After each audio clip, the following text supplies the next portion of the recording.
नमस्कार। अगस्ती संहिता वाचन इस उपक्रम में मैं वैद्या प्रियदर्शनी बापटकडूस आप सभी का और वैद्य नीलेश पाटिल सर का हार्दिक स्वागत करती हूँ। श्री चरक संहिता चिकित्सा स्थान 19वां अतिसार चिकित्सा का हमारा वाचन चल रहा है और पिछले सत्र में सर ने कफज अतिसार की चिकित्सा का प्रारंभ किया था और उसके अंतर्गत लंघन पाचन और दीपन चिकित्सा कैसे की जाती है इसके बारे में हमें जानकारी दी थी। इसके बाद 2 योगों के बारे में सर ने बहुत डीपली एक्सप्लेन किया था, तो मैं सर से अनुरोध करती हूँ कि अध्याय का जो आगे का हिस्सा है उसका वाचन करें। नमो नमः।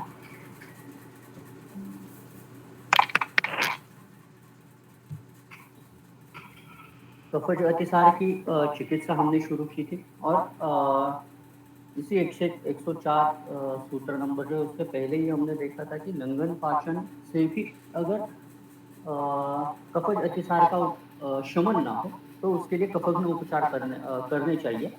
ये चरक ने कहा था और उसके लिए जो योग उपयुक्त हो सकते हैं उसके बारे में जो विस्तार से वर्णन जो है वो आगे के सूत्रों में। तो हमने शायद वचा विडंग भूतिक यानी यवानी धन्यकम देवदारू यहाँ तक देखा था। अब उसके आगे के जो योग है वो कुष्ठम स अतिविषा पाठा चव्यम कटुकरोहिणी पिप्पली पिप्पली मूलम चित्रकम हस्ति पिप्पली। अब ये भी दोनों अलग अलग योग हैं। अब उसमें जो पहला श्लोकार्थ है कुष्ठ अतिविषा पाठा चव्य कटुकरोहिणी उसमें से शायद हमने बहुत सारे द्रव्य देखे हैं। अतिविषा भी हमने पहले देखी है। पाठा के बारे में शायद पहले भी देखा है। चव्य सभी को पता है पिप्पली मूल के गुण जैसे ही चव्य के गुण होते हैं और विशेषतः चव्य जो है वो अर्शोघ्न कहा गया है। तो वो ऑफकोर्स पिप्पली मूल के जैसे गुण है वही चव्य के भी गुण। अब यहाँ पर इंटरेस्टिंग बात ये है कि पाठा और कुटकी ये जो 2 द्रव्य हैं ये अगर सभी को याद है तो they are the part of रक्तपाचक। तो ते रक्तपाचकाचा भाग म्हणून येतात। दुसरी गोष्ट पाठा इज ऑफकोर्स जो तिक्त रस से प्रधानतः कार्य करती है। इसीलिए पाठा जो है उसका अगर आप महाकषाय देखो तो वो ज्वरहर में भी आता है, स्तन्य शोधन में भी आता है। तो प्रायः तिक्त रस से रस धातु का पाचन करना, आम का पाचन करना, अपाचित आहार रस का पाचन करना, ये काम पाठा से होता है। दूसरी बात जैसे हमने पहले देखा है शायद अर्शोघ्न अर्श चिकित्सा में जैसे पाठा समासा, पाठा यमानी, पाठा शुंठी ये सब योग आते हैं। तो वो एज ए शूलग्न कर्म करना विशेषतः गुद स्थानगत जो होता है वहां पर यानी उसका गामित्व टुवर्ड्स गुद होता है जब हम एज ए शूलग्न उसका विचार करते हैं। लेकिन पाचन का विचार करते हैं तो वो आमाशय और पक्वाशय इस पर भी वो काम करता है।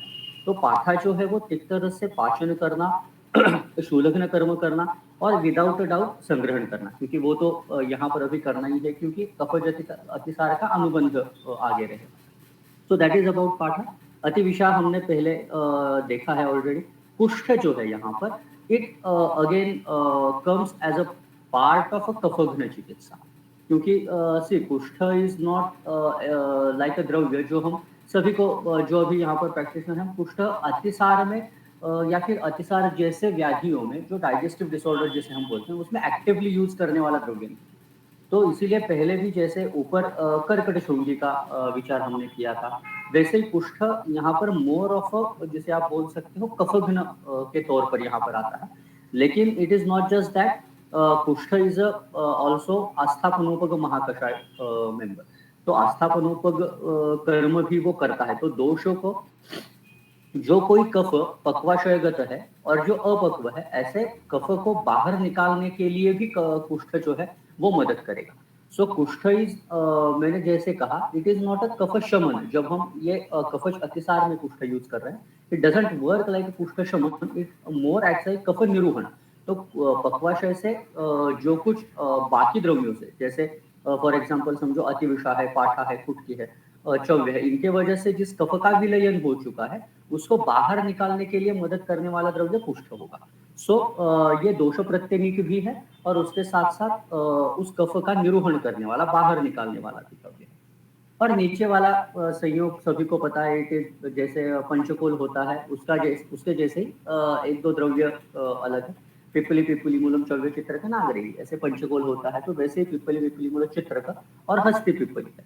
तो जो यवागुओं का वर्णन सॉरी अपामार्ग तंडुलीय में चरक सूत्र में आता है, तो वहां पर पंचकोल यवागु क्या पंचकोल यवागु की जो फलश्रुति दी है, it is said to be दीपनीय शूलग्न। तो वही कर्म इन चार द्रव्यों को जब आप यूज करोगे कपज अतिसार में वही मिलेगा। तो दीपन कर्म करना और शिवलग्न, एंड ऑफ कोर्स बिकॉज यहाँ पर पिंपली है, चित्रक है, इनके वजह से कफग्न कर्म होना ये भी यहाँ पर साध्य हो जाता है। तो ये दीपनीय शूलग्न प्लस कफग्न ऐसे कर्म करने वाला ये योग है। तो ये सभी जो चार योग हैं उनकी फलश्रुति क्या होती है वो उन्होंने नीचे दी है। श्रोतान श्लेष्माति सारेषु कायाग्नि बलवर्धना। तो ये सभी योग जो है वो जाठराग्नि का वर्धन करने वाले और उसके साथ साथ बलवर्धन से। अब यहाँ पर बलवर्धन यानी एक जो संदर्भ हमने कफश अतिसार की संप्राप्ति देखते वक्त भी देखा था कि हाँ, प्राकृतस्तु बलम श्लेष्मा विकृतो मल उच्चते। जो प्राकृत कफ होता है वो बल होता है और विकृत कफ जो होता है वो मल होता है। अब यहाँ पर कफज अतिसार में सब जो हो रहा है वो क्या हो रहा है, तो विकृत कफ की निर्मित हो रही, विच इज लीडिंग टू मल वृत्ति। और उसके ऑपोजिटली जब आप इन द्रव्यों का उपयोग करोगे, मल का संग्रहण होगा, अग्नि का दीपन होगा और अपाचित आहार रस का भी जब पाचन होगा, what will start happening is ये दुष्ट कफ की जो परंपरा है ये नष्ट होकर प्राकृत कफ की परंपरा शुरू होती है, एंड बिकॉज ऑफ दैट बलवर्धन ये कर्म होता है। सो दिस इज हाउ फलश्रुति बलवर्धन यहाँ पर आ जाती है। अब इसके बाद एक स्वतंत्र योग आता है अजाजिम असिताम पाठम नागरम मरीशानिश धातु द्विगुणम तत्या मातुलुंग रसापी। तो अजाजी का मतलब यवानी है, असिता का मतलब पिंपली कृष्णा, पाठा है, शुंठी है और मरीच है। अब इसमें से भी सभी द्रव्य हम ऑलरेडी देख चुके हैं वातज अतिसार में। तो मोस्ट ऑफ द द्रव्य आप देखोगे तो वात और कफ में कॉमन है, वात कफग्न द्रव्य। तो यवानी का कर्म हमने अभी शायद इसी इसमें भी भूतिक में देखा था, वचा विडंग भूतिक। तो पाचन, अनुलोमन, संग्रहण ये सभी करने वाला यवानी है। पिंपली आगे भी हम जाकर थोड़ा स्वतंत्रता से देखने वाला है। शुंठी के बारे में तो पहले से बात हो चुकी है बहुत सारी, और पाठा अभी हमने जैसे देखा। अब इसमें और एक अलग द्रव्य ऐड हो जाता है जो शायद पहले नहीं था, दैट वॉज मरीच। तो मरीच इटसेल्फ इज अ उष्ण तीक्ष्ण द्रव्य, त्याच्यामुळे इथे मी म्हटलं तसं मरीच पुन्हा यहाँ पर जो कर्म करता है it is more of a दोषग्न या फिर कफग्न चिकित्सा, यानी कफ का विलयन करना। जो स्त्यान और पिच्छिलमल कफ के वजह से हो रहा है तो उसका जो बंध होते हैं तो उसके बंध का भेदन करने का कर्म यहाँ पर मरीच ये जो द्रव्य है वो यहाँ पर करता है। ठीक है। अब यहाँ पर धातकी ऑफकोर्स द्विगुण है, धातकी नो डाउट शीत और कषा रसात्मक, तो ऑफकोर्स वो संग्रहण करने वाली द्रव्य है। पुरुष संग्रहणीय वगैरह हमने जब देखा था उसका डिटेलिंग तभी भी हमने ये देखा था। सिर्फ यहाँ पर जो अनुपान के तौर पर ये द्रव्य दिया है वो बहुत ही उपयुक्त होता है, दैट इज मातुलुंग। इस मातुलुंग का उपयोग मैंने बहुत बार किया है। जब जब ऐसे होता है कि कोष्ठक और रौक्ष बहुत ज्यादा होता है एंड उसके वजह से गति बद्ध होती है बहुत बार वात की, एंड बिकॉज ऑफ दैट जब जैसे उदावर्त जैसे कंडीशन बहुत बार निर्माण होती है यानी हेलो, हाँ मॅडम येतोय आवाज? हो, ऍक्च्युली आम्हाला येतोय. हाँ फक्त नेट एकदा चेक करा मग. ओके. तो प्रायः में जब जब ऐसे होता है कि वात के गति को विबंध होता है बिकॉज ऑफ जब कौष्ठक और रौक्ष आता है तो उदावर्त जैसे लक्षण बहुत बार निर्माण होते हैं, म्हणजे उद्गार बाहुल्य असेल किंवा आत्मान असेल, मलप्रवृत्ती सविबंध असेल, तो ऐसी जगह पर, और ये जब प्रायः ये जीर्ण कंडीशन जब हो जाती है तब तक मैंने मातुलुंग यानी मैं मादिफल रसायन सभी को पता है ये कॉम्बिनेशन देता है, तो उसका उपयोग मैंने बहुत बार किया है। इवन इन आवरण चिकित्सा ऑल्सो, यानी सम ऑफ द उदानावृत्त अपान वगैरह जैसे कुछ मेरे एक दो निदान जब मैंने किए थे कि उदान के वजह से अपान आवृत्त होना वगैरह, तो ऐसे आवरण में जब हमें अपान वायु का अनुलोमन होना अपेक्षित होता है तो वहां पर अम्ल और लवण रस का उपयोग बहुत ज्यादा होता है। तो ऐसे कंडीशन में मातुलुंग का उपयोग बहुत अच्छा होता है बिकॉज ऑफ अम्ल रस उसका आम्ल विपाक और उष्ण वीर्यत्व। तो ये वात का अनुलोमन बहुत अच्छा करने वाला द्रव्य है। इवन जब हमें सभी को पता है कि हृदरोग ये जो एक बड़ा व्याधि है, उसमें हृद गती बहुत ज्यादा बढ़ जाना, म्हणजे कार्डियक अरिथमिया असेल किंवा पाल्पिटेशंस असतील, ऐसे कंडीशन में हमारे हिसाब से बहुत बार निदान जो होता है वो इट इज मोर, बहुत बार अपान प्रतिलोम होकर उदावर्तित होना ये होता है। और अगर आप देखोगे हृदय महाकषाय में भी मातुलुंग आता है। तो ये जो मातुलुंग का हृदय कर्म है इस तरह से होता है कि वो अपान की गति को अनुलोम करता है, एंड बिकॉज ऑफ दैट हृदय की गति पुनः नियमित करना, ये जो फलश्रुति है ये मातुलुंग से मिलती है। तो इस तरह से भी ये मातुलुंग का उपयोग होता है। मैं बहुत बार ये कोष्ठ के वातज व्याधियों मैंने ये यूज किया है, इसलिए इसके बारे में बोल रहा हूँ। ऑफकोर्स मातुलुंग जो है अलॉन्ग विथ दीपन इम्पॉर्टंट पार्ट इट इज रोचन ऑल्सो। तो इस तरह से शूल, अजीर्ण, विबंध ह्या सगळ्या गोष्टींमध्ये मातुलुंगाचा वापर अतिशय उत्तम होतो। बहुत ही इंटरेस्टिंग द्रव्य है। उसके आगे जो आई थिंक नहीं, और एक यहाँ पर द्रव्य आता है धातकी द्विगुण वाला ही, और उसके बाद शायद खड़ी चालू होती है। यस, रसांजनम स अतिविषम कुटजस्य फलानि च धातकी द्विगुणम दत्यात् पातुम सक्षौत्र नागर। तो ये भी ऊपर जैसा ही धातकी द्विगुण वाला योग है। रसांजन है, अतिविषा है, इंद्रयव है, और इन सब में धातकी जो है द्विगुण दी है। पातुम सक्षौद्र नागरम। अब यहाँ पर ध्यान देने वाली बात यह है कि नागर ये जो लास्ट में दिया है, यानी शुंठी जो दी है, it is not a part of a प्रधान योग। यानी रसांजनादि जो ये द्रव्य है तिल कुटजस्य फल, तो इट इज नॉट एक्सपेक्टेड कि उसके साथ ही नागर भी आप एक भाग लो। यहाँ पर रसांजन, अतिविषा, कुटजस्य फल ये एक एक भाग, और धातकी जो है वो द्विगुण लेनी है, और क्षौद्र और नागर के साथ वो पातुम करना है। सो शुंठी और शहद दीज आर मोर लाइक अनुपान। त्यामुळे क्षौद्र के साथ जितनी जरूरत हो उतनी ही शुंठी का चूर्ण लेना है। शुंठी is not a part of a main योग। तो ये सिर्फ यहाँ पर ध्यान देने वाली बात है। ऑफकोर्स यहाँ पर भी अगेन द्रव्यों का जो योग है वो स्पष्ट ही है। रसांजन इंटरेस्टिंगली जो दारवी से बनाया जाता है वो कटु तिक्त रसात्मक, कटु, उष्णवीर्य है। तो इन सभी के वजह से इट इज टिपिकली छेदन। त्यामुळे रसांजन के वजह से व्हाट हैपन्स इज पक्वाशयगत जो कफ होता है which is very much stand, उसका प्रॉपरली छेदन करने का काम रसांजन करता है। और इसमें से अतिसार और इंद्रिय ये दो जो कर्म है ये प्रायः दो द्रव्य जो कर्म करते हैं वो पाचन एंड संग्रहण का करते हैं। और उसके साथ शहद एंड शुंठी, अगेन शुंठी जो है वो यहाँ पर कफग्न कर्म करना और पाचन कर्म करना, और शहद भी जो है ऑफकोर्स यहाँ पर दिया है बिकॉज शहद जो है वो कफग्न कर्म करना। तो इस तरह से ये रसांजन, अतिविषा, इंद्रिय ये और धातकी द्विगुण इस तरह से योग होता है। शुंठी यहाँ पर सिर्फ एज एन अनुपान के तौर पर जितना जरूरी है उतना ही लेने की अपेक्षा है। अब इसमें धातकी द्विगुण के बारे में चक्रपाणि ने जो दिया है वो इम्पोर्टेंट है। कहाँ पर है? यस, धातकी द्विगुणम इति एक द्रव्य अपेक्षया द्विगुणया धातक्या युक्तम। तो जनरली हम क्या करते हैं कि फॉर एग्जाम्पल रसांजन से लेकर इंद्रिय तक काउंट करते हैं, और इन सभी द्रव्यों से द्विगुण हम धातकी लेते हैं, यानी इस तरह से हम जनरली योग तैयार करते हैं।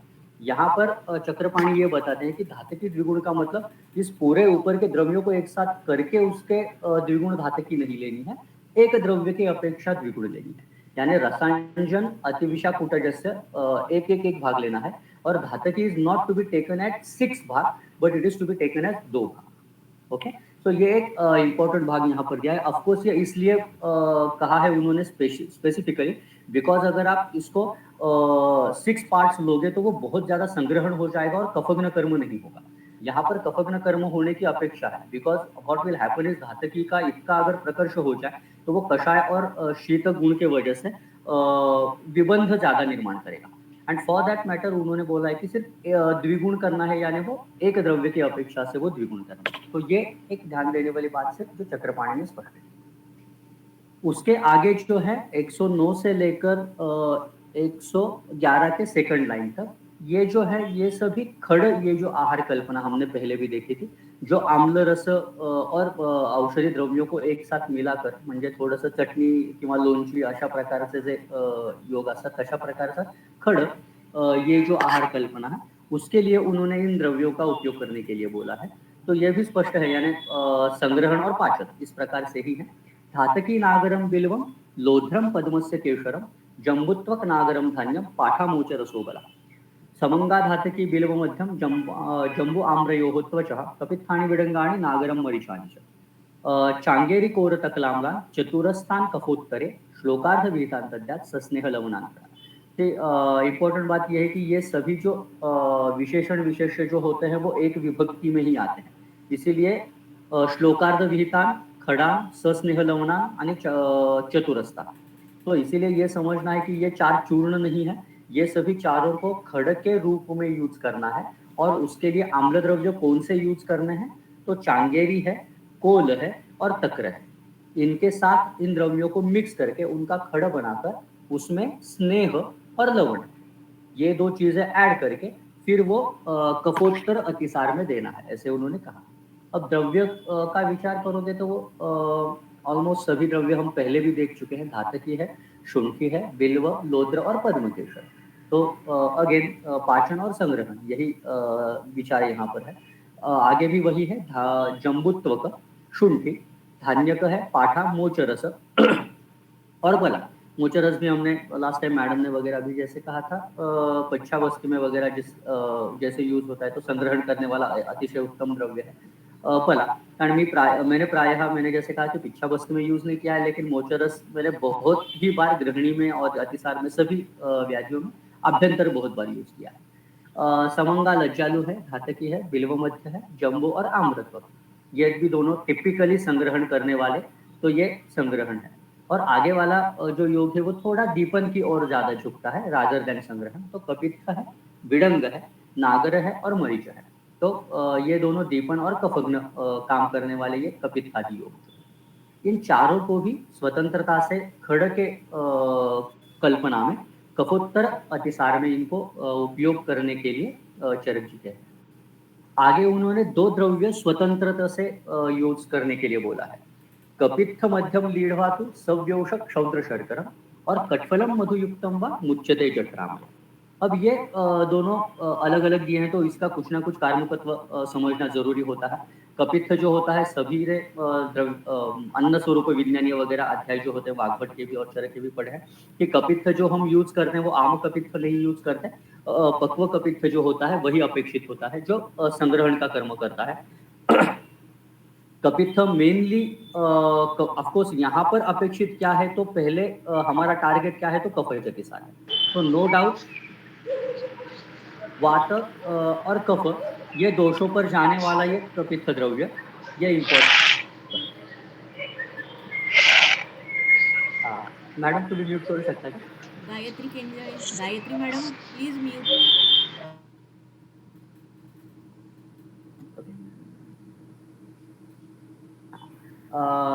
तर कपित्थ जो होता है वो वात कफग्न, ये पहला टारगेट है ऑफकोर्स विदाउट अ डाउट, क्योंकि अधिकरण हमारा कफज अतिसार का चल रहा है। और उसके साथ साथ कपित्थ का इंपॉर्टेंट पार्ट है, इट इज संग्रहण भी ऑफकोर्स है वो, और सेकेंडली और वो रोचन भी है। सो ये एक इम्पोर्टेंट भाग है। इसीलिए बहुत बार ना अगर आप देखोगे तो कफज व्याधि जो होता है उसमें अरुचि निर्माण होने के चांसेस बहुत ज्यादा होते हैं बिकॉज ऑफ बोधक कफदृष्टि। तो बहुत ही बार अरुचि नाशन करने वाले योग इस कफज प्रकार के व्याधियों में आते हैं। तो सेम इसीलिए कपित्थ का भी उपयोग यहाँ पर किया है कि वो रोचन कर्म भी उसके साथ हो सके, वात कफग्न कर्म और उसके साथ साथ संग्रहण। तो कपित्थ जो है वो यहाँ ऑफकोर्स पाचन करना, संग्रहण कर्म करना, ये सभी तरह से कपित्थ का उपयोग होता है। सेकेंडली इंपॉर्टेंट बात, कपित्थ जो होता है पक्व भी, तो वो कषाय रसात्मक हो जाने की वजह से पक्वातिसार में ऑफकोर्स कफज पक्वातिसार में संग्रहण करने के लिए और संवहन करने के लिए उपयुक्त होता है। तो और इसके साथ साथ इवन इसके आप फलश्रुति भी देखोगे कि कौन कौन से व्याधियों में यूज होता है, तो वो समझ जाते कि जैसे छर्दी आहे या फिर हिक्का आहे, तो जब जब वो वात का अनुलोमन भी करना है और उसके साथ साथ संग्रहण भी करना है, इस जगह पर कपित्थ का उपयोग होता है। इसीलिए यह चरक में नहीं है, लेकिन इंटरेस्टिंगली कपित्थाष्टक चूर्ण वगैरह वाग्भट ने दिए हैं अतिसार। तो ऑफकोर्स कपित्थाष्टक में इम्पोर्टेंटली सिर्फ कपित्थ ही ऐसे नहीं है, उसमें कटु कटु उष्ण द्रव्य बहुत सारे हैं, शर्करा भी बहुत मात्रा में उसमें आती है और कुछ लवण रसात्मक द्रव्य भी है।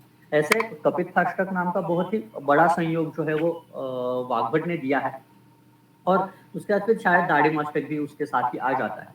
तो इसीलिए उस कपित्थ का उपयोग ऐसे वातकफग्न, रोचन, पाचन और संग्रहण, इस तरह से ऑफकोर्स प्रायः अगर आप बोले सेपरेटली आपको कपित्थ यूज करना है, better use it in a पक्वातिसार एंड नॉट इन आमातिसार. बट कपित्थाष्टक जैसा अगर संयोग हो म्हणजे तुम्ही त्याच्यामध्ये त्रिकटू वगैरह, हाँ यानी जैसे आगे भी आता है सव्यवश क्षौद्र शर्करा, तो उसमें त्रिकटु आपने ऐड कर दिया, या फिर पाठा वगैरह जैसे द्रव्य जो पाचन करने वाले हैं, ये अगर आपने ऐड कर दिए तो कपित्थ can use also in the आमातिसार, कफज आमातिसारामध्ये सुद्धा वो यूज होने जैसा द्रव्य है.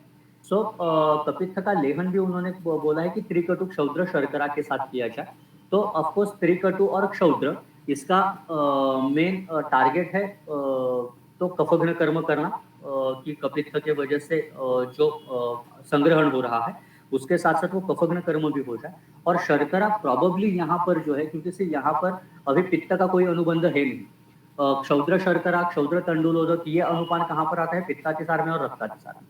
तो प्रायः चांसेस ये हैं कि ये जो कषाय रस का स्तंभन करने वाला कर्म है उसको थोड़ा मैनेज करने के लिए यहाँ पर ये शर्करा एज ए अनुपान यहाँ पर ऐड करने के चांसेस हैं, ताकि मैंने अभी जैसे कहा कि ये कषाय रस के वजह से बहुत ज्यादा स्तंभन होकर रौक्ष जो कोष्ठक है वो उत्पन्न ना हो.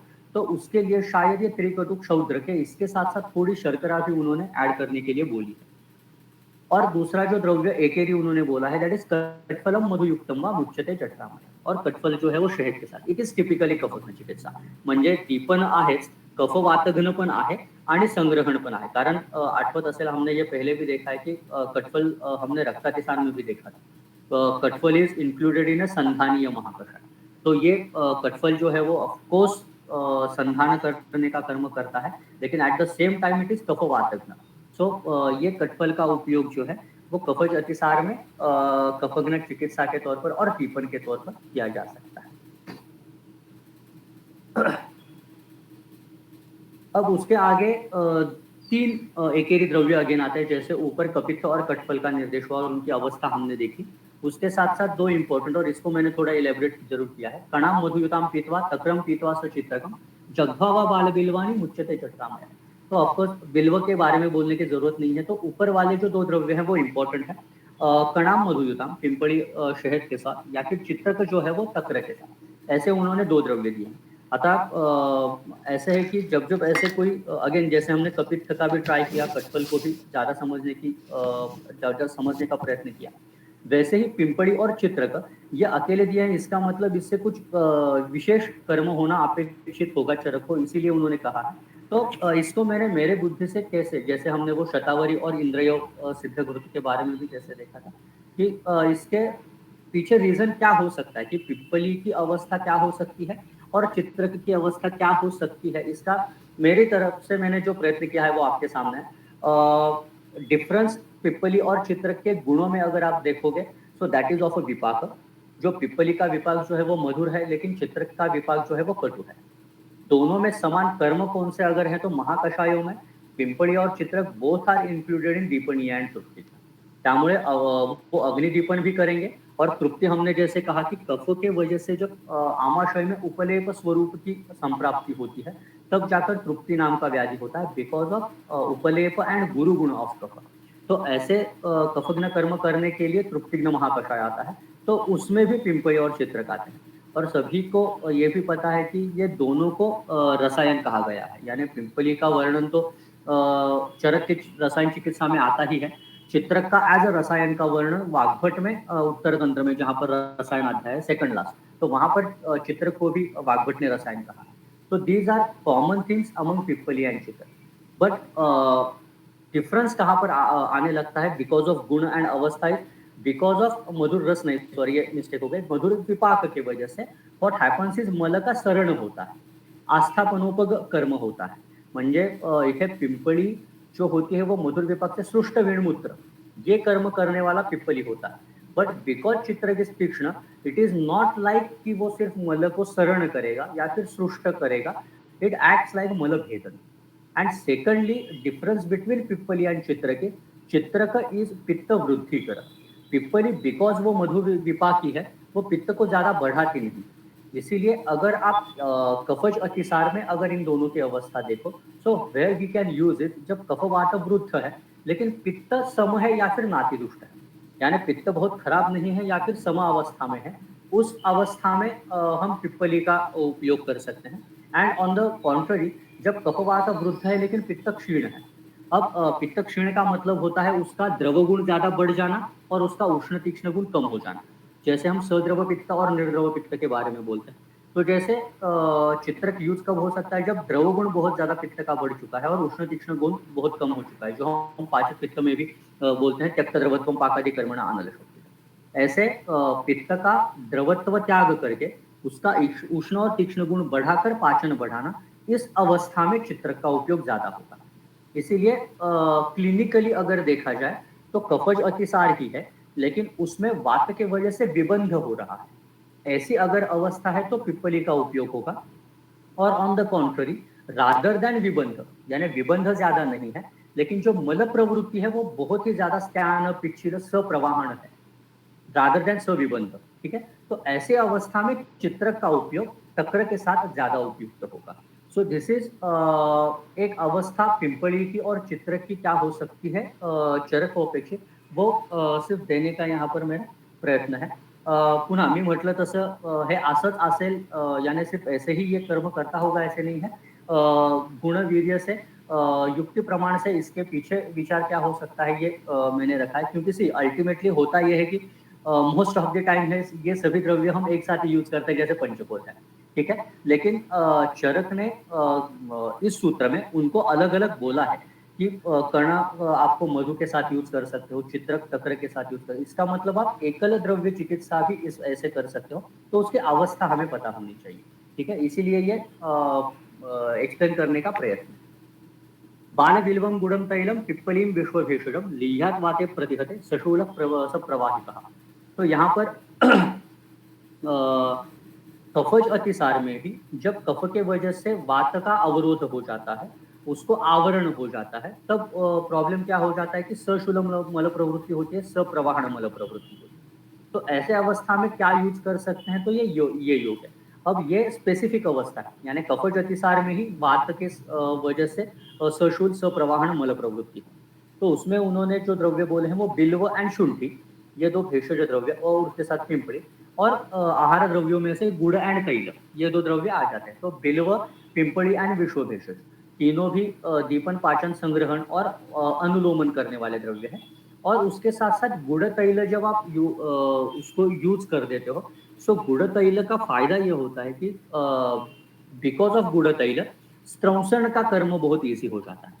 क्योंकि तैल हमने जैसे पहले भी देखा है, प्रवाहिका के व्याधि में तैल से परम कोई भी औषध नहीं है ऐसे कहा है। और वो क्यों होता है, बिकॉज तैल के उष्ण और तीक्ष्ण गुण के वजह से स्त्यानता कम हो जाती है कफ की, एंड बिकॉज ऑफ दैट प्रवाहन कम होकर मल प्रवृत्ति ऐसी हो जाती है। और उसके साथ साथ गुड़ भी जब आप ऍड कर देते हो तो वो स्त्रंसन का कर्म, यानी हे खूप जसं सशूल म्हणजे कळ मारून मोशनला होणं आणि ती सुद्धा सतत थोड़ी थोड़ी सब प्रवाहन होना, ऐसी जब अवस्था होती है तो उनको इजीली वे आउट कर देना, उस तरह से जो योग काम करता है दैट इज गुड़ एंड तैल। सेम गुड़ तैल अगर आप देखोगे तो वो शायद हिक्का श्वास या फिर कास, वहां पर भी गुड़ तैल एज अ अनुपान आता है।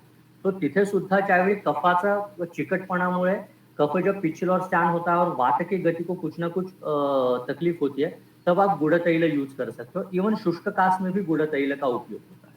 तो ये जो विचार है वो गुड़ तैल इस संयोग के पीछे है। क्या गोष्टी याच्यासाठी सांगतो क्योंकि हम जनरली गुड़ तैल वगैरह ऐसे अनुपान देते नहीं है जो प्रैक्टिस में बहुत उपयोगी होते हैं। आपले प्रायः हमारे अनुपान आस वरिष्ठ या फिर काढ़ा ऐसे होते हैं, लेकिन ग्रंथोक्त जैसे इवन भूनिंबादी उन्होंने कहा है कि शीत जल प्लस तंडुलोदक थे, तो ऐसे स्पेसिफिक गुड़ आणि तंडुलोदक आहे, गुड़ किंवा शीतोदक आहे, हे असे वेगवेगळे जे कॉम्बिनेशन्स आहेत, किंवा आत्ताच हमने जैसे पित्तातिसार में देखा क्षौद्र प्लस शर्करा किया या फिर क्षौद्र प्लस तंडुलोदक किया, ऐसे हम अनुपानों का उतना उपयोग नहीं करते। तो ऐसे ही यूज करने वाला एक अनुपान जो है वो गुड़ तैल की तरह है, जो ये वात का शमन करता है, अनुलोमन करता है, और कफघ्न इजी थोड़ा स्त्रंसन करने का काम, उसको छुड़ाने का काम ये संयोग करता है। भोज्यं मूलकषायेन वातघ्नैः च उपसेवनैः वातातिसारविहितैः यूषैः मांसरसैः खड़े। अतः अतिदेश जैसे चिकित्सा है। वातज अतिसार में जो कुछ बोला है वो सब आप यहाँ पर भी यूज कर सकते हो। मूलक कषाय उन्होंने यूज करने के लिए बोला है। वातघ्न जो औषधि है उनका भी सेवन कर सकते हो। और वातातिसार में जो हमने यूष, मांसरस, खड़ इनका निर्देश देखा, वो आप अगेन यहाँ पर कफज अतिसार में भी यूज कर सकते हो, ऐसे उन्होंने कहा। ये खड़, यूष, मांसर ये सब हमने देखा था जब अतिसार में मलक्षय की अवस्था आती है और सप्रवाहन मल प्रवृत्ति होती है, वहां पर ये सभी बहुत इलेबोरेटली हमने पहले भी देखा है, जो चरक ने कहा। पूर्वोक्तम आम्ल सर्पिर्वा षटफलम वा यथाबलम पुराणम वा भृतम दद्यात यवागु मंडमिष्टम। अब यहाँ पर विशिष्टतः निराम अवस्था जब कफज अतिसार की आती है, तब उन्होंने स्नेह का उपयोग किया है, करने के लिए बोला है। और उसमें आता है पूर्वोक्तम अम्ल सर्पी। अब पूर्वोक्तम अम्ल सर्पी का मतलब होता है चांगेरियादि घृत, जो हमने देखा था वातज में, वो चांगेरियादि घृत यूज कर सकते हो, या फिर षटफल घृत जो है सभी को पता है विच कम्स अंडर गुल्म अधिकार, तो उस षटफल घृत का भी उपयोग हो सकता है। और लास्टली पुराण घृत, क्योंकि वो पुराण है तो वो कफग्न कर्म भी करेगा और साथ साथ घृत का स्नेहन करना, कर्म करने का भी योग जो है वो यहाँ पर यूज हो सकता है। लेकिन यहाँ पर इंपॉर्टेंट बात यह है कि it is to be only use in पक्व अवस्था, नॉट इन आम अवस्था। तर षटफल घृत, चांगेरियादी घृत आणि पुराण घृत ही तीन विशिष्ट घृत त्यांनी कफज अतिसारामध्ये सांगितले। अफकोर्स विथ मंड, यवागु का जो मंड होता है उसके साथ उन्होंने उसके उपयोग करने के लिए कहा है। ओके, यहाँ पर पिच्छाबस्ती की तीसरी अवस्था आती है, यानी दो अवस्थाएं हमने देखी थी पित्तातिसार में भी और उसके पहले वातज में, उसके बाद सॉरी पित्तज में और रक्तातिसार में, और लास्ट में यहाँ पर कफज अतिसार में।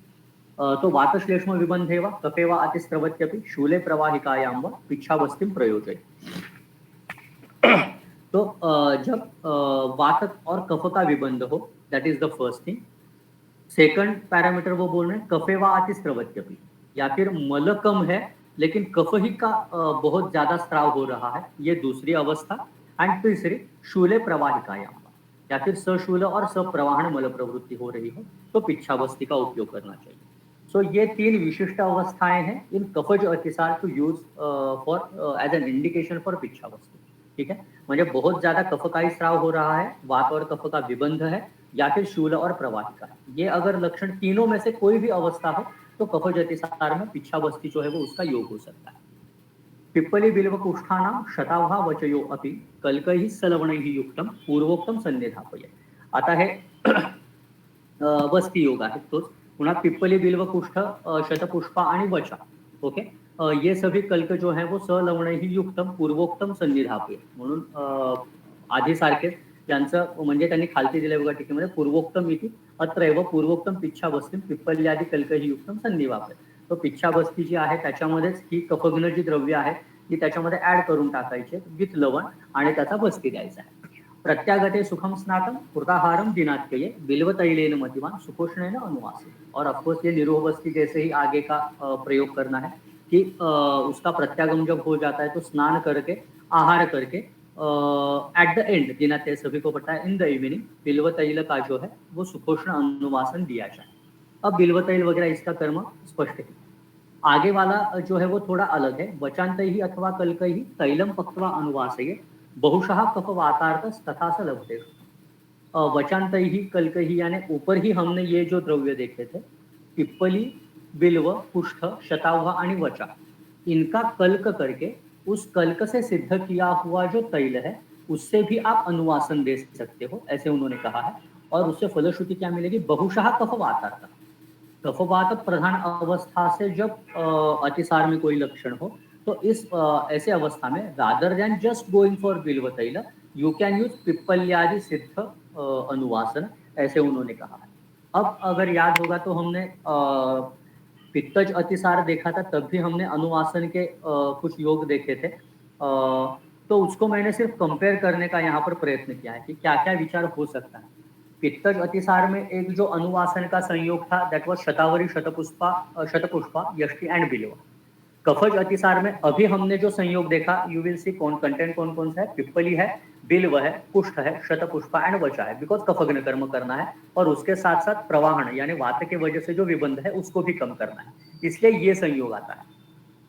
अब जो हम जनरली हमारे प्रैक्टिस में बहुत ज्यादा यूज हम करते हैं बाय डिफॉल्ट, दैट इज पिप्पल्यादि अनुवासन किंवा अर्शोघ्न तैल, तो उसके कंटेंट भी देखोगे तो वो मिक्स्ड है ऑफ पित्तज एंड कफज अतिसार, और ऑफकोर्स उसमें थोड़े से और द्रव्य ऐड हो जाते हैं। पिप्पळी, बिल्व, कुष्ठ, शतपुष्पा, वचा, मदनफल ऍड होतं, षटिपुष्करमूळ ऍड होतं, यष्टी, चित्रका एंड देवदार, हे दोन गोष्टी ह्याच्यात पुन्हा ऍड होतात, चित्रका एंड देवदार।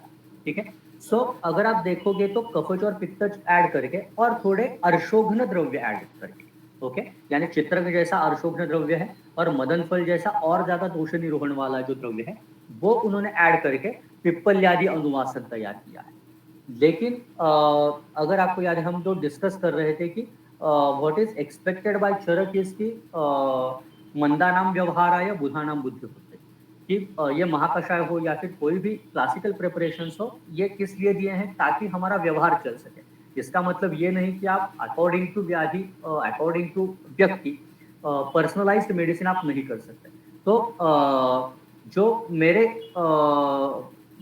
जिसे आप बोल सकते हो एक युक्ति से मुझे जो लगता है कि अगर आपको पिप्पल्यादि अनुवासन की तीक्ष्णता भी नहीं चाहिए, विच कम्स बिकॉज ऑफ चित्रक, बिकॉज ऑफ औष्ण्य ऑफ कुष्ठ असेल किंवा मग षटिपुष्करमूळ हे नको असतील, तर जब हम स्वस्थ व्यक्ति के लिए जब बस्ती का प्रयोग करते हैं तो एक को अनुवासन तैल कौन सा हम कर सकते हैं फॉर पर्सन विच जो हेल्दी है, उसके दोषों को बहुत ज्यादा इधर उधर इम्बैलेंस ना करते हुए, तो इन्हीं को कॉम्बिनेशन करके तीक्ष्णता छोड़कर स्वस्थ व्यक्ति के लिए क्या किया जा सकता है, तो शतपुष्पा, यष्टि, बिल्व, मदन फल, पिप्पली, इंद्रियवाणी, देवदार, ये आस्थापनोपक और अनुवासनोपक इस महाकषायों से ही लेकर चित्रकारी द्रव्यों का औष्ण्य और तैष्ण्य छोड़कर जो स्वस्थ व्यक्ति के लिए हम दे सकते हैं, ताकि उसके वात, पित्त और कफ इनका दोष निरूहण तो हो जाए लेकिन कोई भी दोष को बाधा ना।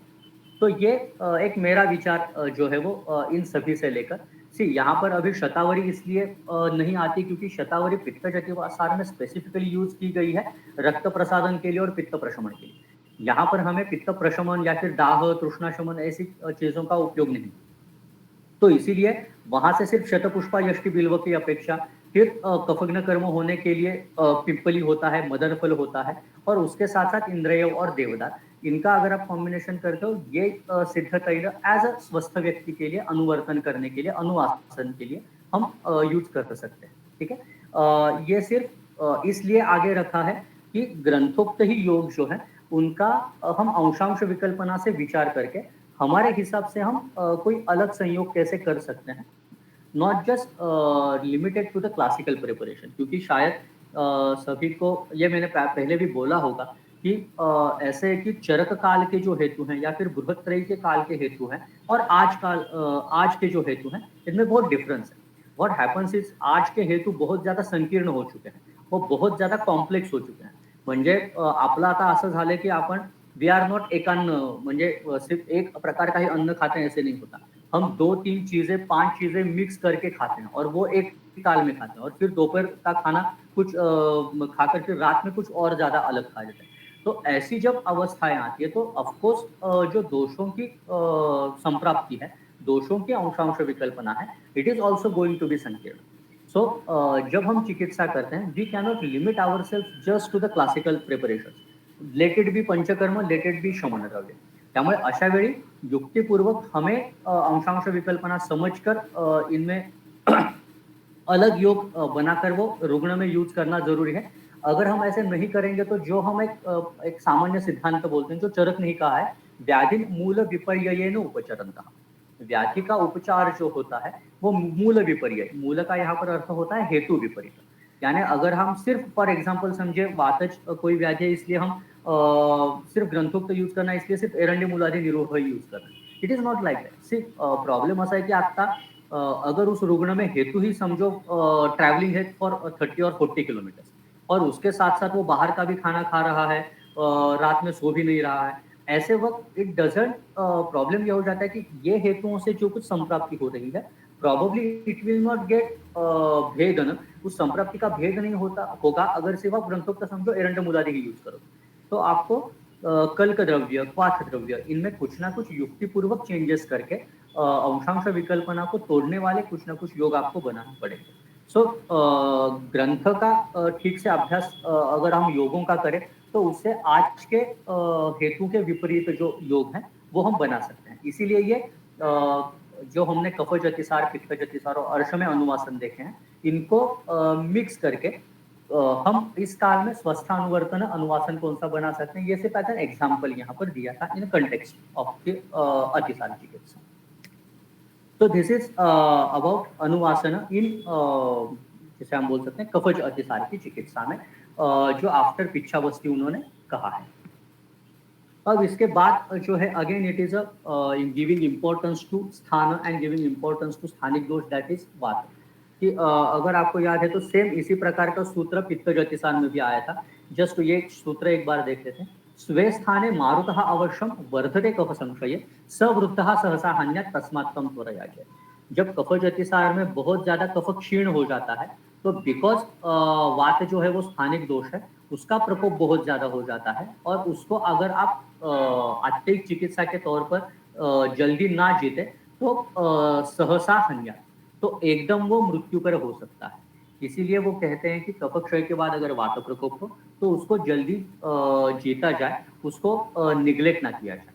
सेम इसी प्रकार का ही सूत्र पित्त ज्योतिषार में भी आया था यहाँ पर। ओके, पवनो अति प्रवृत्ते ही स्वे स्थाने लभते अधिकम बलम तस्य सपित्तस्य जयाते वस्तुतम। तो ये एक ध्यान देने वाली बात कि जब अतिसार में पित्त और कफ का क्षय अगर हो जाए बाय मिस्टेक और अतिसार अगर क्रोनिक हो जाए, चांसेस आर दैट कि वात प्रकोप सीवियर हो सकता है और अगर ये सीवियर हो जाए तो ये मृत्यु तक जा सकता है। इसलिए वात की केयर बहुत ज्यादा करनी चाहिए जब ये टुवर्ड्स क्रोनिसिटी मूव होता है अतिसार में। फिर उसके बाद एक लास्ट एक सामान्य विचार जो चिकित्सा में आता है, दैट इज ऑफ सन्निपात अतिसार चिकित्सा। वातस्य अनुजयेत पित्तम, पित्तस्य अनुजयेत कफम, त्रयाणाम वा जयेत पूर्वम यो भवेत बलवत्तम। तो सन्निपात चिकित्सा में क्या करना चाहिए, अतिसार में उन्होंने बोला कि पहले वात को जीतना चाहिए, फिर पित्त को, और पित्त के बाद कफ को जीतना चाहिए। ये एक सामान्य नियम बताकर फिर वो और एक चीज बोल देते हैं, त्रयाणाम व जयेत पूर्वम यो भवेत बलवत्तम, या फिर इन तीनों में भी जो बलवान हो उसको जीता जाए। अब इसका भी बहुत ही अच्छा एक्सप्लेनेशन चक्रपाणी देते हैं कि ज्वराध्याय सन्निपात, सगळ्यांना माहिती है कि वो सन्निपात ज्वर में कफ स्थानानुपूर्व्यावा, ये सन्निपात ज्वर की चिकित्सा दी है। तो वहां पर कफ पित्त वात ऐसे क्रम से चिकित्सा की है। तो अतिसार में भी वैसे करना चाहिए, ये शंका आपको आ सकती है। इसीलिए ये चक्रपाणी कहते हैं कि अयम च क्रमः निराम सन्निपात अतिसारे एवज्ञेयः। तो ये जो क्रम है it is to be implemented in निराम सन्निपात अतिसार ओनली। सामे तु प्रथम आमस्य एव चिकित्सितम कर्तव्य। आमावस्था में तो ऑफकोर्स हमारा पहला टारगेट दोषों से भी पहले आम होगा। और एक चीज वो बोलते हैं कि सम त्रिदोष अतिसार चिकित्सा क्रमम अभिधाय विषम त्रिदोष अतिसार चिकित्सा आम। तो what he is trying to say, ये जो पहला श्लोकार्थ है, वात को पहले जीता जाए, फिर पित्त को और फिर कफ को, it is can be use in a सम त्रिदोष जो अतिसार। जब सम प्रमाण में दोष जीते हैं, बढ़ते हैं, तो उसमें जीतने का क्रम ये होना चाहिए। और विषम त्रिदोष अतिसार, और जब वो विषम हो तब कौन सा प्रयोग करना चाहिए, यो भवेत बलवत्तम। तो ये भी एक और एक्सप्लेनेशन चक्रपाणी ने दिया है। अब इसमें एक इंपॉर्टेंट बात ये आती है कि थोड़ा भेद आता है सुश्रुत में और चरक में, और इसीलिए ये समझना भी जरूरी है, कारण आपले कन्सेप्ट खूप क्लियर नसतात, हमारे कन्सेप्ट क्लियर नहीं होते। सुश्रुत कहते हैं कि समवायितु दोषाणाम पूर्वम पित्तम उपाचरे ज्वरे चैव अतिसारे च सर्वत्र अन्यत्र मान। यानी ज्वर और अतिसार में पित्त को पहले जीता जाए इन समवायितु दोषाणाम। अब समवाय में डल्लन कहते हैं कि दोनों प्रकार, यानी संसर्ग हो या फिर सन्निपात हो, पित्त should be targeted first in ज्वर एंड अतिसार, आणि सर्वत्र अन्यत्र मार्दव, और ज्वर और अतिसार छोड़कर बाकी सभी जगह वात को पहले जीते। अब ये दोनों ना टिपिकली अगेंस्ट जाते हैं चरक के, क्योंकि सन्निपात ज्वर में भी चरक बोलते हैं कि कफ को पहले ट्रीट करो, और अतिसार में बोलते हैं कि वात को पहले ट्रीट करो। तो प्रॉब्लम ये हो जाता है कि सुश्रुत तो बोलते हैं कि जोहर और अतिसार छोड़कर सभी जगह पर वात को करो. तो ह्या दोन्ही ठिकाणी खरं तर कॉन्ट्राडिक्शन ऐसे आती है. लेकिन अगेन मैंने जैसे कहा it is not like a contradiction. तो उसका एक चक्रपाणी ने जो एक्सप्लेनेशन दिया है इन सन्निपात ज्वर चिकित्सा के टीका में, वहां पर वो बोलते हैं कि सुश्रुत वचनम ही जीर्ण त्रिदोष अभिप्रायण नियम. सुश्रुत जो बोलते हैं वो जीर्ण त्रिदोषज अतिसार के कंटेक्स्ट में बोलते हैं. एतच्च सॉरी ज्वर के बारे में. और एतच्च प्रथम उत्पन्न सन्निपात ज्वर चिकित्सित. यानी सुश्रुत जो बोलते हैं कि पित्त को पहले प्राधान्य दो इन ज्वर, it is to be expected in a जीर्ण ज्वर. और चरक जो बोलते हैं कफ स्थानानुपूर्व्या, it is to be implemented in नव ज्वर.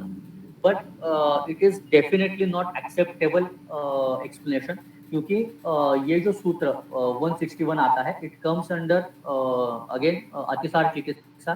आणि तिथे कुठेही उसके पहले वाले सूत्र कोई कहीं पर भी जीर्ण अतिसार या फिर जीर्ण ज्वर के बारे में नहीं बोलते. सो डेफिनेटली सुश्रुत जीर्ण के अपेक्षा में ये सूत्र बोलते हैं ऐसा बिल्कुल नहीं लगता. सो ये चक्रपाणी का एक्सप्लेनेशन बहुत ज्यादा लॉजिकल नहीं है. तो जब आप सूत्र देखते हो अलग अलग, तो मेरे हिसाब से इसका एक्सप्लेनेशन क्या है वो मैंने लिखने का प्रयत्न किया है. शरत का अगर आप एक्सप्लेनेशन देखोगे कि किसको पहले जीता जाए, तो वहां पर एक्चुअली चरक ने इंपॉर्टेंस दिया है स्थानिक दोष को और स्थान को. सी इंटरेस्टिंग यहाँ पर ये है, चरक डायरेक्टली ये नहीं बोलता कि कफ अनुपूर्व्या सन्निपातम ज्वरम जे. चरक टॉक्स अबाउट कफ स्थान अनुपूर्व्या सन्निपात ज्वरम जे. कफ चरक गिव इंपॉर्टेंस टू कफ का स्थान. ऑफकोर्स स्थान के साथ साथ उस स्थानिक दोष की भी चिकित्सा हो जाती है. लेकिन यहाँ पर चरक को अपेक्षित क्या है, स्थानिक दोष की चिकित्सा पहले हो.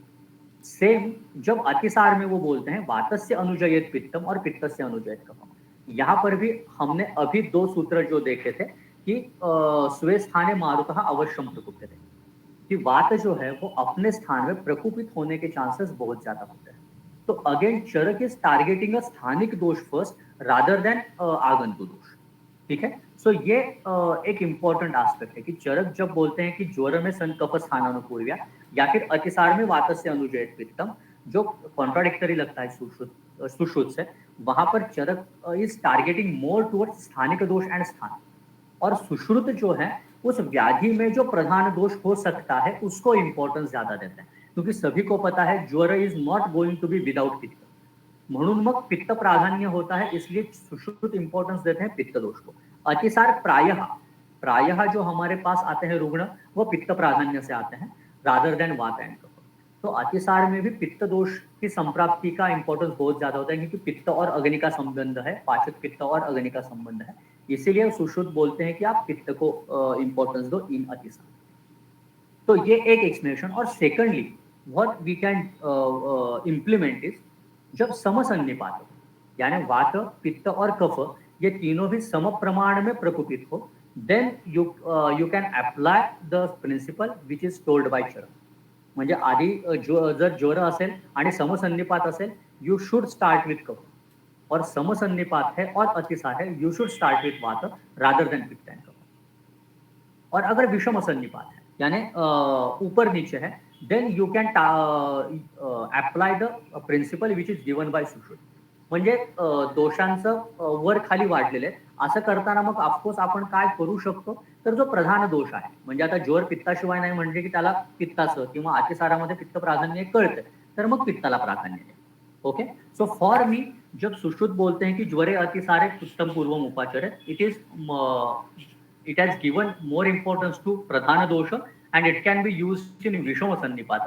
while चरक के जो सन्निपात ज्वर और अतिसार के चिकित्सा सूत्र हैं, they are more targeted from स्थानिक दोष एंड फ्रॉम समसन्निपात. आता हे पुन्हा मी म्हटलं तसं ये कुछ मैंने ही ढूंढ के निकाला है ऐसे नहीं है. I can give even one more example, जो ये थिंकिंग करने के बाद मुझे याद आया कि अरे ऐसा तो वाग्भट ने भी कहा है. म्हणजे व्हाट हैपेंड इज कि जब ये दोनों में क्या डिफरेंस है, ये जिस पर जब विचार कर रहा तो ये जो विचार है वो सामने आया था. लेकिन उसको फिर बाद में मुझे रेफरेंस भी याद आ गया कि ओके हमने कुछ ढूंढ के नहीं निकाला है, ये वाग्भट ने कहा है. जो स्थानिक और आगंतु दोषों की चिकित्सा वाग्भटने दी आहे दोषोपक्रमणीयमध्ये. ठीक? हाँ, ओके. सी ये दोषोपक्रमणीय में जैसे वाग्भट कहते हैं तत्र अन्य स्थान संस्थेषु तदीयाम बलेषु तु कुर्यात् चिकित्सा. तो आगंतु और स्थानिक में पहले दो श्लोक जो है, यानी ये 20 वाला श्लोक और उसके आगे वाला ये जो उसका सेकंड पार्ट है, स्वाम एव बलेन अभिभाविषु, ये दो इंपॉर्टेंस देते हैं फॉर विषम सन्निपात. ओके, यानी कौन सा बलवान है, आगंतु बलवान है या फिर स्थानिक बलवान है, अकॉर्डिंगली आप चिकित्सा करो. यानी आगंतु बलवान है तो उसकी पहले करो और स्थानिक बलवान है तो उसकी चिकित्सा करो. लेकिन आगे वाला जो सूत्र है, that is आगंतुम शमयेत dosham स्थानिनम प्रतिकृत्यवा. This is इसका एक्सप्लेनेशन हेमाद्रि देते हैं कि ये जो है इट इज एप्लीकेबल फॉर आगंतु स्थानिनो तुल्य बलयो क्रमेण चिकित्सा. अगर आगंतु और स्थानिक सम प्रमाण में बलवान हो तो क्या कर सकते हैं, स्थानिनम प्रतिकृत्य आगंतुम शमयेत अथवा आगंतुम प्रतिकृत्य स्थानिनम शमयेत. ओके, दोनों कर सकते हैं, लेकिन ऑफ कोर्स इंपॉर्टेंस किसको जाएगा, स्थानिनम प्रतिकृत्य आगंतुम शमयेत. कभी भी इंपॉर्टेंस जो दिया जाता है इट इज टू द स्थानिक दोष रादर देन आगंतु दोष, क्योंकि वो स्थानिक दोष होता है और वो प्रकोपित ज्यादा होने के चांसेस होते हैं. सो दिस इज जो मेरा एक मत है, जो मुझे चक्रपाणी का बहुत ज्यादा लॉजिकल नहीं लगा, इसलिए मैंने फाइंड आउट करने का प्रयत्न किया, वो यहाँ पर मैंने दिया है. सूत्र संपले असं. हाँ, तत्र श्लोकः आहे. तत्र श्लोकः प्राग उत्पत्ति निमित्तानि लक्षणं साध्यता न च क्रियाच्या अवस्थिति सिद्धा निर्दिष्टा हि अतिसारिणां. ये तत्र श्लोकः आहे. इति अग्निवेश कृते तंत्रे चरक प्रतिसंस्कृते चिकित्सा स्थाने अतिसार चिकित्सितीं नाम 19ध्यायः.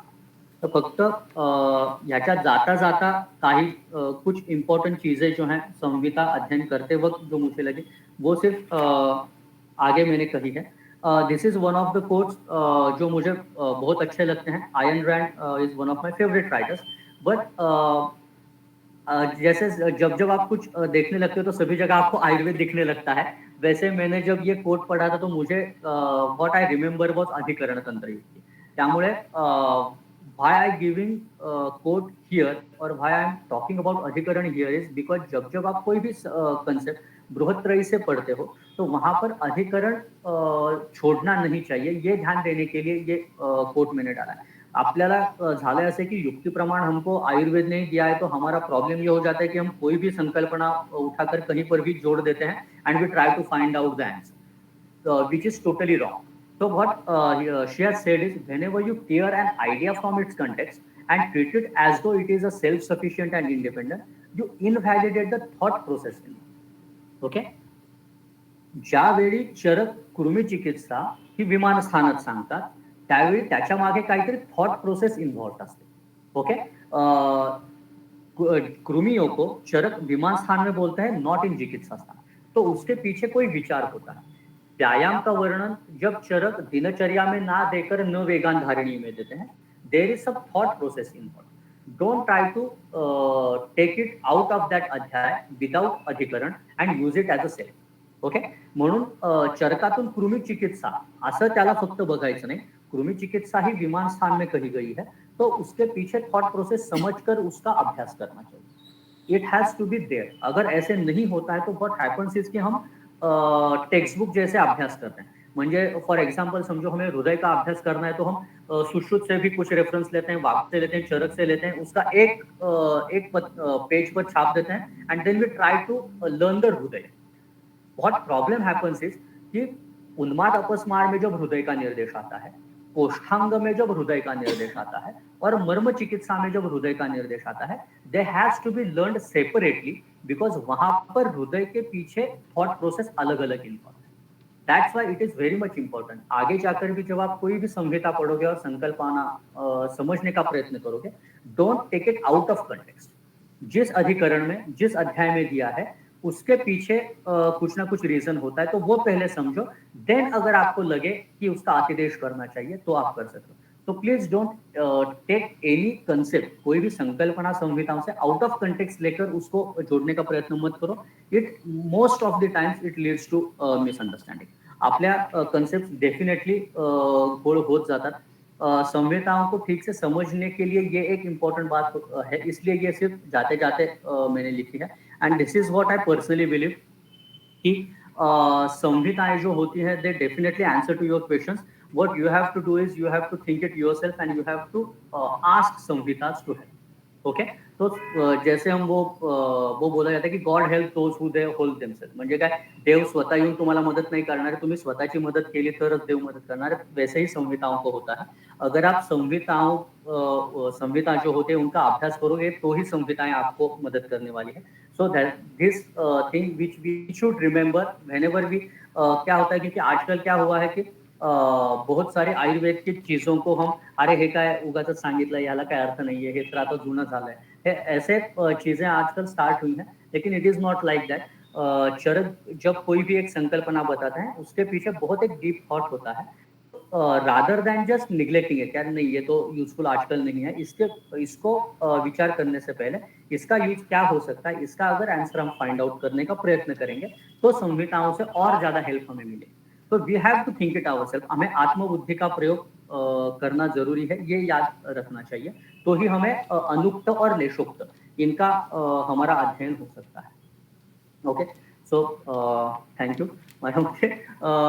अपेक्षित ह्याच्यापेक्षा खूप वेळपर्यंत अतिसार चाललाय असं मला वाटतंय, पण आय थिंक मैंने मुझे जितना इलेबोरेट मैं कर सकता था मैंने उतना किया है। ऑफ कोर्स मैंने जैसे यहाँ पर भी कहा है कि it is not going to be कि इतना ही अतिसार होगा, ऐसे नहीं है। इसमें बहुत सारी चीजें ऐसे हैं कि रसकल्प वगैरह बेसिकली उसमें मैं गया इसलिए नहीं हूँ कि वो हमारा अधिकरण नहीं है। हम चरक संहिता पढ़ रहे हैं तो चरक संहिता से जो योग आते हैं उनके पीछे क्या विचार हो सकता है वो देने का मेरा प्रयास था। नाहीतर मग काय कणक सुंदर कधी वापरायची, संजीवनी कब यूज करनी है, या फिर लशुनादिवटी पंचामृत परपटी, अगर इसमें भी चाहे तो फिर वो ते काय नहीं विस्तरस्य प्रमाणमस्ति, मैं तो वो विस्तार के लिए कोई प्रमाण ही नहीं रहेगा, तो कहीं ना कहीं रुकना जरूरी होता है। तो नाट्य संक्षेप विस्तार में रसकल्पों को छोड़कर सिर्फ चरक को बेस रखकर जितना इलेबोरेट में कर पाया उतना मैंने किया है।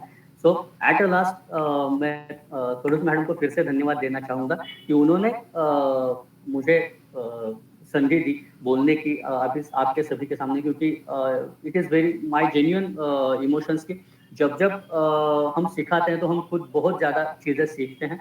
सो इस अभ्यास के दौरान भी बहुत चीज़ें जो मैं पहले विचार नहीं करता था तो वो और ज़्यादा रिफाइंड हो गए, ऐसे मैं कहूँगा। ऑफ कोर्स इसके आगे फिर से अगेन जब अतिसार पढ़ूंगा तो और ज़्यादा रिफाइन होंगी, वो तो चलता रहेगा। लेकिन उस अपॉर्च्युनिटी देने के लिए मैं तुलसी मैडम का धन्यवाद करना चाहूँगा। Thank you madam. आणि कुणाला काही शंका असतील तर बहुत बहुत धन्यवाद सर। एक्चुअली ये इतना बड़ा है ऐसा हमें लगा ही नहीं। 13 लेक्चर्स आपने लिए हैं तो अच्छा। हाँ, तो बहुत ही यानी कि ज्ञानवर्धक ये सारे लेक्चर्स थे और बहुत सारे कंसेप्ट जैसे कि प्रमाथी, ऐसे बहुत सारे कंसेप्ट वाइज भी ये पूरा अध्याय हमने इसमें बहुत कुछ सीखा है। और बहुत बहुत धन्यवाद आपका फिर से कि इतने सारे लेक्चर्स आपने इतने आपके समय निकाल कर हमें पढ़ाए हैं। तो अगर किसी को कुछ क्वेश्चन है, प्रश्न है, तो आप डायरेक्टली पूछ सकते हैं। Yes Ujjwala madam. धन्यवाद सर, खूप छान झाले सेशन सगळे आणि मॅडमला पण धन्यवाद। सर मला क्वेश्चन होता कि आपण मतलब पेशेंट जब आते हैं हमारे पास तो वो बहुत जीर्ण अवस्था में आते हैं, फिर उसके बाद भी हम चिकित्सा करने के बाद वो ठीक भी हो जाते हैं, लेकिन जब जैसे कि लाइफ लॉन्ग कोई हेतु सेवन तो टालता नहीं, तो फिर से वो आते हैं मतलब कंप्लेंट लेके आते हैं। तो ऐसे अवस्था में हमें एक तो लास्ट में हमें स्थानिक बल देने के लिए जैसे आंत्र को तो हमें क्या देना है और नित्य सेवनीय द्रव्यों में से हमें किसे सिलेक्ट करना है, ये मुझे पूछना था। जैसे कि आपके क्लिनिकल प्रैक्टिस में आप किसका यूज करते हैं? दोन म्हणजे परपटी कल्पना वापरना है कभी सबसे बेस्ट ऑप्शन है। बिकॉज स्थान बल देने के लिए वो उनसे सबसे अच्छा कोई चीज नहीं, क्योंकि अगर आपने ही जैसे कहा वो सूत्र वाग्भट में ग्रहण्याम बलम अग्नि ही सचापि ग्रहणी बल, तो ग्रहणी और अग्नि ये अपने आप को बल देते हैं। एंड ये अगर बल देना है क्योंकि अल्टीमेटली ये जब क्रोनिक हो जाता है इट अफेक्ट्स ग्रहणी, ग्रहणी शैथिल्य और बल जो होता है उसका नाश होता है। तो इसमें सबसे ज्यादा उत्तम काम करता है वो तो नो डाऊट इज परपटिकल्पना, त्यामुळे मी ती वापरतो. आणि मला आता आठवत नाही आयुर्वेद रसायनी काफी यानी बेंडाळे सर जो निर्माण करते हैं उसमें भी उन्होंने सर ने कोई रसायन निर्माण किया है सर के विचार से। तो वो एक रसायन कल्प भी यानी उन्होंने वो यूज किया है फॉर इंटेस्टाइनल टीबी आणि इंटेस्टाइनल कैंसर, बट उसके पीछे विचार जो है वो गृहिणी और अग्नि का है। तो वो रसायन का मुझे अभी नाम याद नहीं है, लेकिन you can find out Ayurveda रसायनी का जो एक योग है, तो वो गृहिणी को और पक्वाशय को बल देने के लिए यूज किया जा सकता है। सेकंडली आहार जो होता है, सिर्फ प्रॉब्लम ये होता है ना कि जैसे आपने कहा इवन इन प्रैक्टिस कोई भी हो कि हर एक व्यक्ति का जैसे सारता डिफाइंड होती है कि ये व्यक्ति अस्थिसार होगा, यानी जेनेटिकली इट इज डिफाइंड कि ये मांसाहार होगा, रक्तसार होगा। वैसे ही किसी किसी व्यक्ति का गृहिणी या फिर पक्वाशय वो शायद जेनेटिकली दुष्ट रह सकता है। तो ऐसे अवस्था में प्रोबेबली सबसे फायदेमंद होता है वो जो शाक वर्ग हमने देखा था अतिसार में, जो पथ्यकर शाक वर्ग है उनका उपयोग अगर करें तो ज्यादा बेटर रहता है, अलॉन्ग विथ जो नित्यशीलनीय द्रव्य है यानी सैंधव आमलक यव शाली षष्टिक, क्योंकि से उनको छोड़कर कोई भी नित्य सेवनीय द्रव्य नहीं रहेगा। तो फॉर हेल्थ मेंटेनेंस वो नित्य सेवनीय द्रव्य रहेंगे। उसके साथ साथ जो शाक द्रव्यों का विचार हमने अतिसार में और गृहिणी में स्पेसिफिकली किया आहे आणि जे मिळतात म्हणजे तांदूळ जा वगैरे ह्या भाज्या आत्ताही मिळतात, म्हणजे आम्ही आमच्या घरी सुद्धा मेथी शेपू ह्या सगळ्यांपेक्षा ह्या भाज्या चाकवत तांदूळ जा ह्याच हल्ली आम्ही वापरतो। तो ये जो सब्जियां हैं जो पथ्यकर शाक बोली गई हैं लाइक मूलक एंड ऑल, तो इनका एज एन आहार में उस रुग्ण के लिए बोल सकते हैं। ऐसा है। और नित्य सेवनीय में मेरे ख्याल से हम तक्र का भी प्रयोग रुग्ण को बोल सकते हैं। हो नक्की। यस, और अगर कुछ प्रश्न है तो आप पूछ सकते हो। सर और एक क्वेश्चन था, जो कपित्थ है ना, तो कपित्थ मतलब हम जो कवट बोलते हैं कवट वही हो है हो ना? हो हो हो हाँ, जो कवट कवट पिकल्यावरती जे आपण हो हो गोड आंबट असतं करतो साखर हा घालून. हो हो हो बरोबर, फक्त ते जरा मग ते पक्व असायला अनुलोमन लागतं. पण आहे आणि हिक्का निग्रहण मध्ये पण ते हो श्रेष्ठ हो सांगितलंय आहे तर. आहे. पण ऍक्च्युली हा अनुलोमन आहे पण ते संग्रहणाचं काम जास्त करतं. म्हणजे ते बिल्वासारखं नाही काम करणार. म्हणजे जे आपण पाहिलं होतं ना की बिल्व संग्रहण आहे पण तो दोषांना पाचन करून बाहेर काढेल, तसं कपित्थ खूप करेल असं नाही, कारण कपित्थ प्रॉपर कषाय रस पण आहे त्याच्यामध्ये. त्यामुळे तो संग्रहणाचं कर्म जास्त चांगलं करेल. हा आता आम्ल रसाने ते वाताचा विबंध निश्चित नाही करणार, ही गोष्ट नक्की आहे. म्हणजे जिथे वात आणि पित्ताचा अनुबंध जास्त आहे तिथे आपण कपित्थ यूज रादर करू दॅन शकतो. ते पित्त थोडं कफ मधुर. कफ म्हणजे कपित्थ हे वात कफग्न जास्त आहे. ओके सर, ठीक. हा म्हणून त्यांनी एकेरी सुद्धा कफामध्ये वापरले. आणि बहुतेक तुम्ही निघंटू वगैरे पाहिलं किंवा आपले इव्हन वाघभटातले वगैरे पण जे आहार वर्गामध्ये आलाय कारण कपित्थ, तर तिथे पण तो वात कफग्नच दिलाय प्राय. त्यामुळे पित्तामध्ये नाही वात आणि कफग्न वात कफ प्रधान अवस्थेमध्ये जास्त उपयुक्त आहे कवच.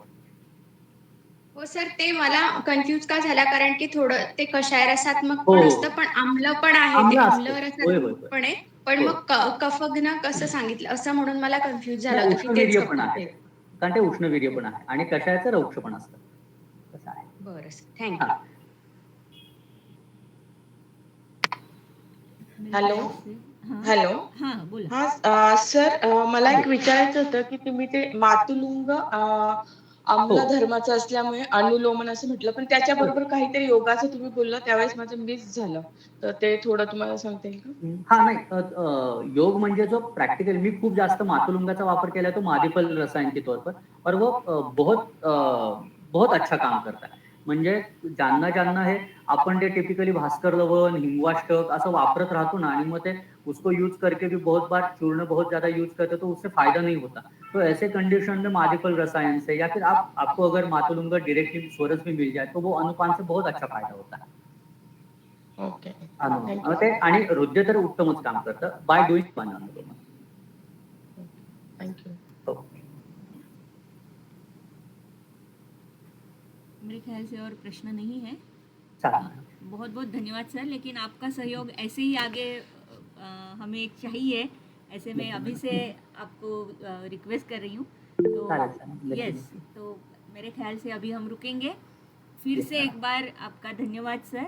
आपने हमारे लिए बहुत ही आपका वैल्यूएबल टाइम निकाला और हमें इतने सारे लेक्चर्स दिए, और बहुत सच में आपने बहुत सारे कंसेप्ट्स हमारे क्लियर किए हैं। और द्रव्य गुण यानी कि हर एक योग के, हर एक द्रव्य के रसवीर्य विपाक से लेकर और उसमें कैसे फ़र्क आता है, जैसे कि चित्रक और पिप्पली जैसे अभी आपने कहा, तो इस तरीके से इतने छोटे छोटे पॉइंट्स आपने कवर किए कि इस तरीके से भी हम सोच सकते हैं। सिर्फ हमें योग पढ़ना नहीं है, हर एक द्रव्य का उपयोग हम कैसे कर सकते हैं, इस तरीके से अभी हम इसके आगे सोचेंगे। तो फिर से एक बार बहुत बहुत धन्यवाद, और हम आज यहीं पर रुक रहे हैं। Thank you ma'am.